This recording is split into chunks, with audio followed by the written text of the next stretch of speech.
একবার যখন আমরা রাস্তায় নেমেছি তখন আমাদের বড় ভাই বোনদের ন্যায় বিচার পাইয়েই ছাড়বো, এটা আমাদের প্রতিশ্রুতি। কিছু হবে না, দেশের জন্য রক্ত দিব, আমাদের কিছুই যায় আসে না, আমরা মেধা শহীদ হব।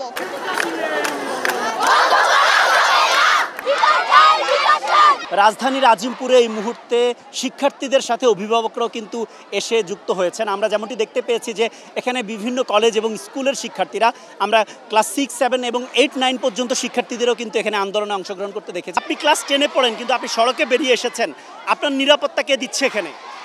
আমাদের ভাই বোনেরাই আমাদের নিরাপত্তা দিচ্ছে। ভাই বোনেরা এখানে উপস্থিত আছেন, তারা থাকলে আমাদের কিছু হবে না। দেশের জন্য রক্ত দিব, আমাদের কিছুই যায় আসে না, আমরা মেধা শহীদ হব। একবার যখন আমরা রাস্তায় নেমেছি তখন আমাদের বড় ভাই বোনদের ন্যায় বিচার পাইয়েই ছাড়বো, এটা আমাদের প্রতিশ্রুতি। কি আপনাদের হাতে এটা কি? বেলুনি। এগুলো অন্তত আমাদের তো আত্মরক্ষা করা লাগবে। আমাদের কাছে তো আর অস্ত্র নাই, অন্যান্য মানুষের কাছে অস্ত্র আছে, তারা আমাদের উপর ঝাঁপাই যে তোমাদের যা কিছু আছে তোমরা তাই নিয়ে চলে আসবে। এগুলো আদর্শকে অনুসরণ করি। আমরা যেন এখন বাসায় যাই উইথিন 10 মিনিট। আমাদের টিচাররা কেন আমাদেরকে এভাবে বলবে? উনাদের সন্তানরা আজকে মারা গেলে উনাদের যখন সাসপেন্ড করে তখন তো আমরাই রাস্তায় নামি, উনাদের সাসপেন্ড করলে উনারা রাস্তায় নামায়। আমার ভাই মারলে আমি রাস্তায় নামতে পারি না, পুলিশ ঠান্ডা মাথায় খুন করে, এরপরেও কেন আমরা নামতে পারবো না? আপনি যে এখানে এসেছেন আপনার নিরাপত্তা কে দিবে? আমাদের দেশে বিধানে লেখা আছে, গণতন্ত্রের বিধানে লেখা আছে আমাদের নিরাপত্তা বাহিনী আমাদেরকে নিরাপত্তা দিবে। ওনাদেরকে রাখা হয়েছে সাধারণ মানুষের নিরাপত্তা নিশ্চিত করার জন্য, কিন্তু ওনারা আমাদেরকে উল্টা গুলি করছে, গুলি করে আমার ভাইকে মারছে। এই রক্তের প্রতিশোধ আমরা কিভাবে নিব আপনারা বলেন? শিক্ষকরা কেন হুমকি দিচ্ছে, কি বলতে চাচ্ছে? টিচাররা এখন এটাই চায় যে আমরা জানো খুবই অল্প টাইমের ভিতর বাসায় যাই। আমার প্যারেন্টসকে ফোন দিয়ে বলছে আপনার মেয়ে কেন রাস্তায় থাকবে, আপনার মেয়েকে বাসায় যেতে বলে। আমাদের বাংলায় যেন কোনো বৈষম্য না হয়। আমরা সকলে আমাদের ভাষা শহীদদের ভাইদের রক্ত দিয়ে আমাদের বাংলা আমরা জয় করেছিলাম। 1971 সালের মুক্তিযুদ্ধের চেতনা আমরা বুকে নিয়ে আজকে রাজপথে নেমেছি। আমরা চাচ্ছি আমাদের অধিকার যেন আমরা আদায় করে তারপরই ঘরে ফিরি। মূল আন্দোলনটা আমাদের কোটা বিরোধী আন্দোলন না, আমাদের প্রত্যেকটা ছাত্রাবাসে গিয়ে যেভাবে আমাদের ভাই বোনদের নির্বিচারে হত্যা করা হচ্ছে, পুলিশ বিজেপি গিয়ে ওদেরকে যেভাবে মারছে, আমাদের আবু সাইদ ভাই, রাফি ভাই আপনারা দেখতে পাচ্ছেন, ওদের হত্যার বিচার চাচ্ছি। যদি আমাদের ভাষা যদি আমরা বলতে চাই স্বাধীনভাবে তাহলে আমাদেরকে গুলি করা হবে। আমরা কি আসলেই স্বাধীন? আমি ক্লাস 8-এ।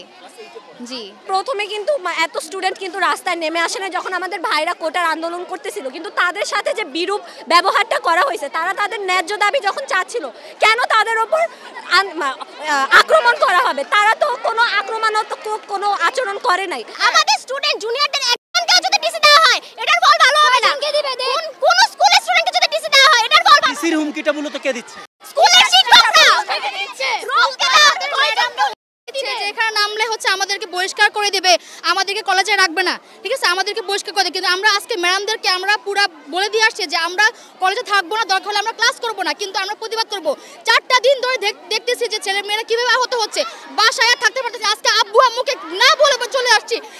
আপনি কোথায় পড়েন? আমি ইডেন কলেজের ছাত্রী। আমার মেয়েদের অবস্থা দেখে আমার আর সহ্য করতে পারি নাই। এই অবস্থা ওদের মেয়েদের। একজন ছাত্র গুলিবিদ্ধ হয়েছে, আমাদের এগুলার বিচার কি? আমাদের মানবাধিকার এটা যুক্তিযোগ্য একটা দাবি নিয়ে আমরা লড়াই করছি। এখানে আমরা না কোনো সরকার বিরোধী যাচ্ছি, না কোনো রাজনীতির বিরোধী যাচ্ছি। আমরা জাস্ট চাইছি যে কোটা সংস্কার হোক, আমরা কোনো বৈষম্য চাচ্ছি না। কয়েকবার আমাদের এখানে পুলিশ অ্যাটাক করতে আসছিল, কিন্তু ছাত্রদের কারণে পুলিশ অ্যাটাক করতে পারে নাই।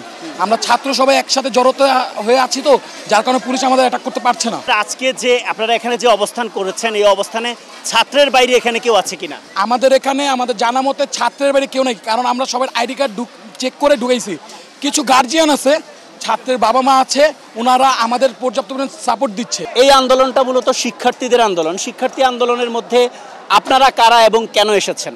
আমরা অভিভাবক, শিক্ষার্থীদের আন্দোলনের সাথে সহমত পোষণ করে আমাদের সন্তানদের ভবিষ্যতের কথা চিন্তা করে আমি আন্দোলনে সম্পৃক্ততা ঘোষণা করছি। অভিভাবকরাও আছেন, অনেক অভিভাবক তাদের সন্তানদের নিয়ে কিন্তু এখানে আন্দোলন করছেন এবং তারা বলছেন যে কোটা বিরোধী অর্থাৎ কোটা সংস্কারের যে আন্দোলন, সে আন্দোলন চালিয়ে যাবার জন্য তারা নিজেরাই কিন্তু সন্তানদেরকে নিয়ে এই সড়কে এসে অবস্থান করছেন।